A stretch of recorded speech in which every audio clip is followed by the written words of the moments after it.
welcome to the first episode of Journey to the Olympics.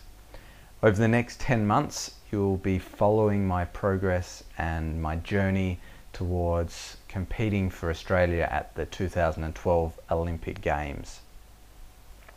So it's September 2011, we're 10 months out from the Olympics, and I have been in Austria for about a week now.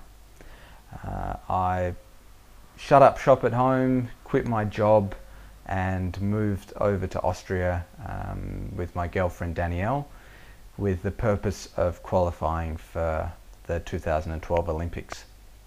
Representing your country at the Olympic Games is one of the greatest honours an athlete can have and can achieve in their career, and I'm really putting everything I've got into qualifying for London, which would be my third Olympics representing Australia. I've got about 5 months of training and competition here in Austria before the Olympic qualification, which is back home in Australia in February and March next year. I'm based here at the Werner Schlager Academy, which is one of the best places in the world for training. The coaches are fantastic, the hall is probably the best I've ever played in, and the sparring's really good as well. So it's a perfect place for me to prepare and get ready for trying to qualify for the Olympics and then trying to do the best that I can at the Olympics. I'm easing myself back into the life of a professional athlete. It's been about a 3.5 year break while I was living back in Australia, where I was working, and table tennis was just more of a pastime. I'd practice 4 or 5 times a week and couldn't really develop my game or work at it hard enough to really keep improving the way I was when I was living in Europe before.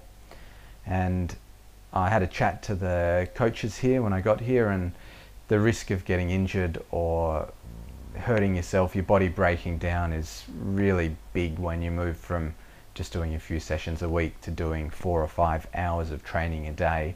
And we all agreed that it'll take a few weeks just to build up the training and get my body ready to handle heavy training workload.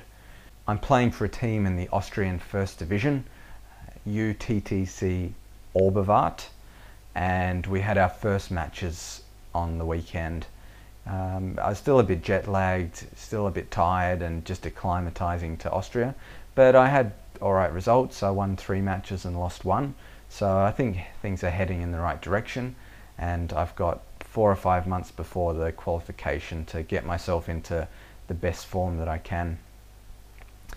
Today, Danielle and I went to eat schnitzel at one of the most famous schnitzel restaurants in Austria. It's called Fiegelmüller, and the schnitzels are more like pizzas. They're very thin, a few millimeters thick, and they are big. They're very big. I managed to get through mine. Danielle didn't, and I even had the last few pieces of hers. It was the best schnitzel I've ever had, and we'll be going back there very soon. I'm playing the Austrian Open later this week. It's in our training hall, which is going to be an interesting situation. It should be a real advantage to the players who are there training every day to play in our training hall, so we're used to the conditions, and I will keep you updated with the results.